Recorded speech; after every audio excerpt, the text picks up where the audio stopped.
Gracias, diputada. Lamento que no estén la mayoría de compañeros acá.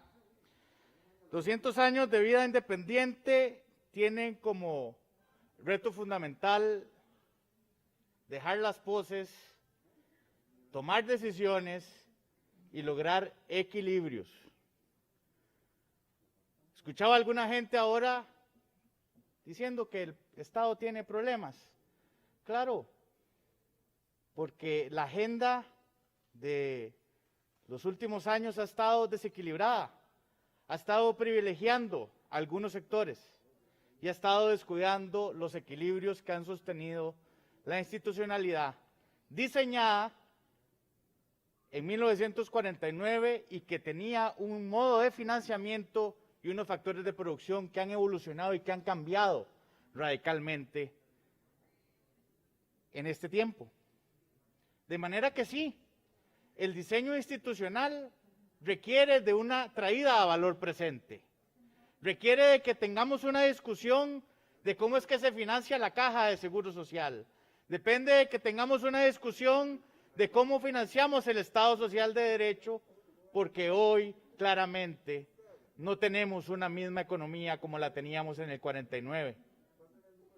Y esta generación, incluso dos anteriores, no han tenido la capacidad de hacer esa actualización, de tener discusiones profundas sobre esa institucionalidad, no para combatirla ni para agredirla, no, por el contrario, para remozarla, para hacerla actual, para hacerla vigente, para que los principios se preserven.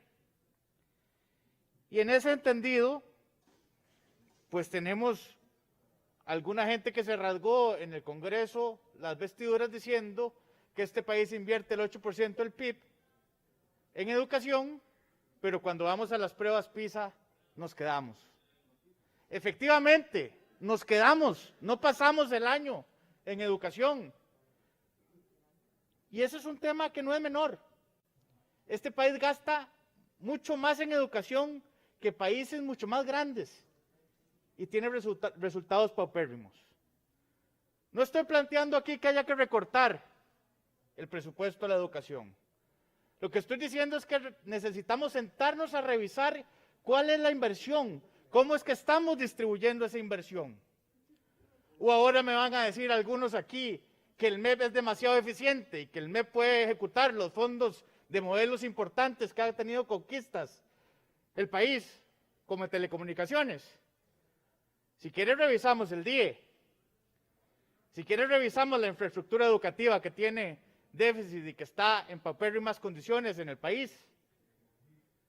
A veces las medicinas que se propagan aquí o que se proponen aquí no son las correctas, porque además olvidan la realidad, lo que está ahí viendo hoy, lo que está sufriendo la gente.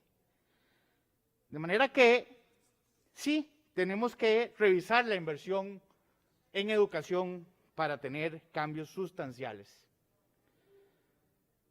El otro tema es el tema fiscal.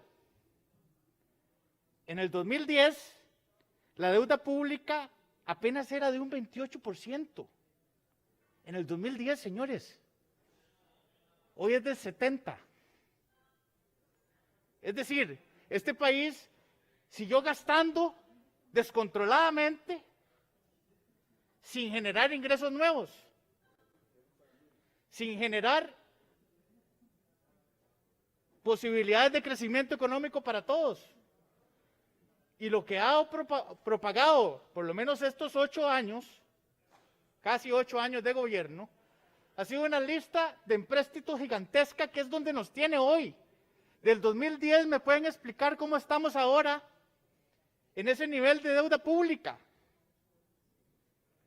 Es que eso es lo que tenemos que pensar. Y a pesar de eso, esa deuda pública tiene también un efecto en cómo se distribuye el presupuesto de la República. Ese presupuesto que hoy es de una estructura rígida, de un gasto rígido, que estamos hablando que la deuda pública asciende al 43.3%. Señores, diputados y diputadas costarricenses, las instituciones de Costa Rica se deben entre ellas. Y no es posible que no podamos tener una discusión para una renegociación. No es posible que se diga que eso es un default técnico si somos los mismos, señores. Somos los que desayunamos en la mañana. No puede ser que no podamos hacer nada con ese 43.3. Es mediocre decir eso, que no podemos renegociar la deuda porque implicaría un default técnico. Remuneraciones es el 24%. Lástima que tanto se atrasó un año y resto en el tema de empleo público y todavía no hemos terminado ese tema y no sé cómo irá a salir, pero ese 24% también debería implicar un reto fundamental para hacer cambios sustanciales en una reducción sostenible que genere una planilla sostenible y justa y que no genere injusticias. Y el otro tema, pues claramente son las transferencias que también deberíamos de, como ya dije, en educación revisar. Hay que también superar los velos ideológicos. Los velos ideológicos que no permiten entrarle al estado de salud del ICE y del AIA.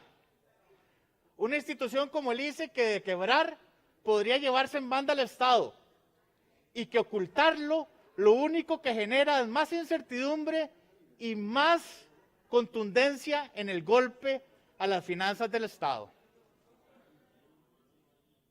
El ICE y el AIA forman parte importante de los factores de producción. Son indispensables para que el sector productivo pueda caminar.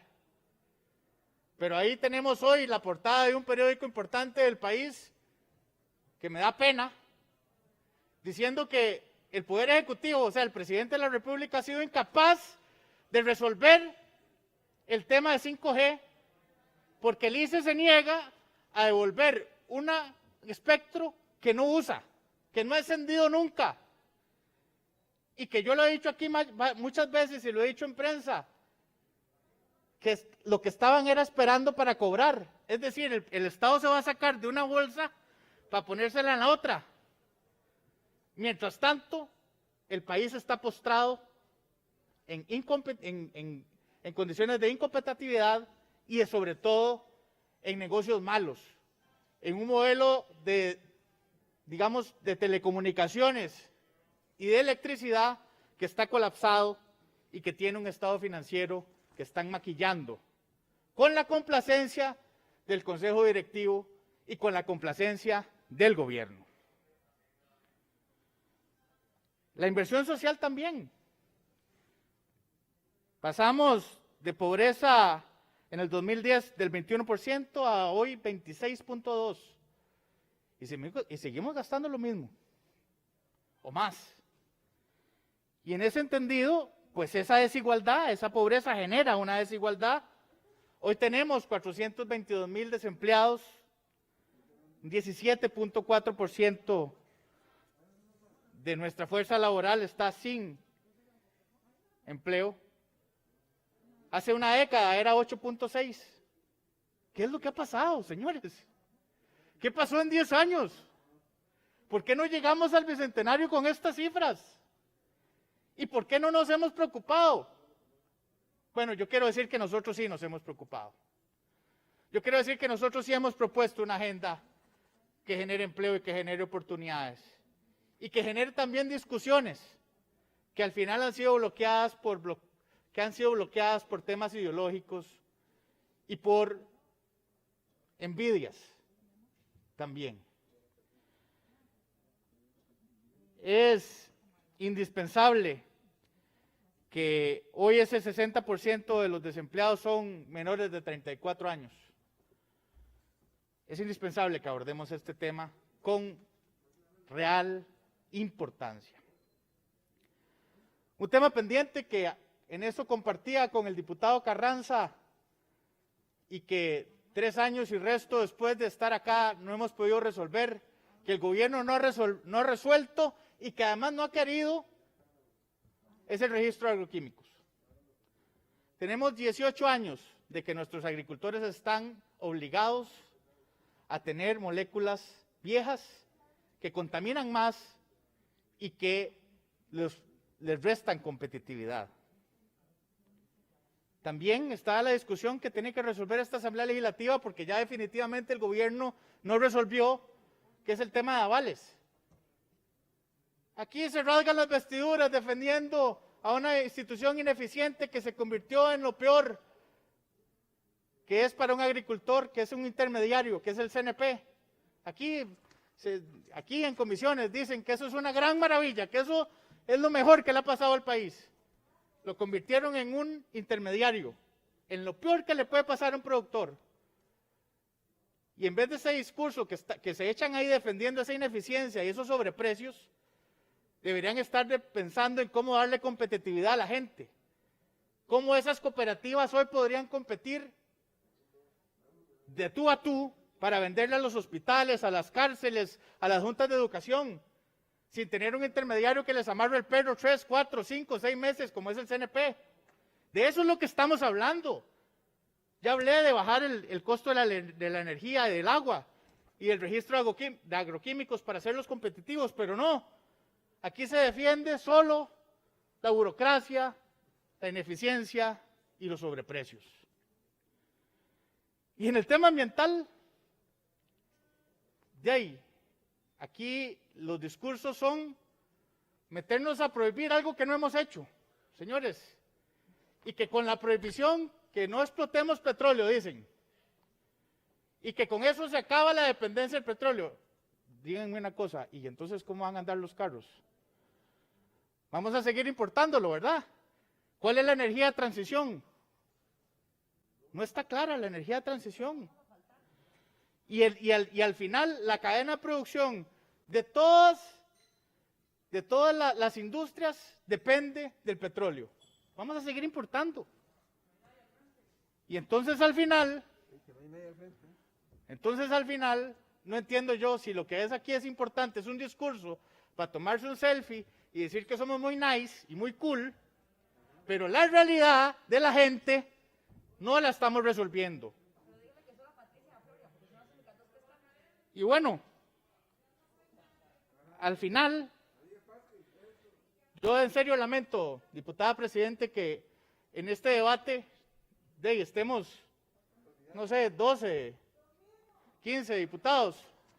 Realmente me parece penoso porque al final se suponía que íbamos a tener un debate sobre el futuro del país y sobre cómo afrontar lo que viene para adelante. Sobre todo para que también reflexionemos de esos poses políticos que tienen algunos ahora, de tomarse y hablar de los temas que hablan en Twitter y en Facebook, ignorando las realidades que viven las comunidades. ¿Hace cuánto ustedes, o pregunto, los que están aquí, diputados y diputadas, los que nos siguen por redes, ¿ustedes dejaron de comer camarón? Claro que no. Y ahora lo estamos importando más caro. Y lo están pescando y lo están recolectando con la misma técnica que aquí se rasgan las vestiduras, que dicen que es fatal. Porque además tampoco el gobierno ha resuelto nada alternativo para esas comunidades. De manera que sí, los 200 años tiene que significar dejarnos de tomar fotitos con los temas que le interesan a algunos y hacer lo que tienen que hacer.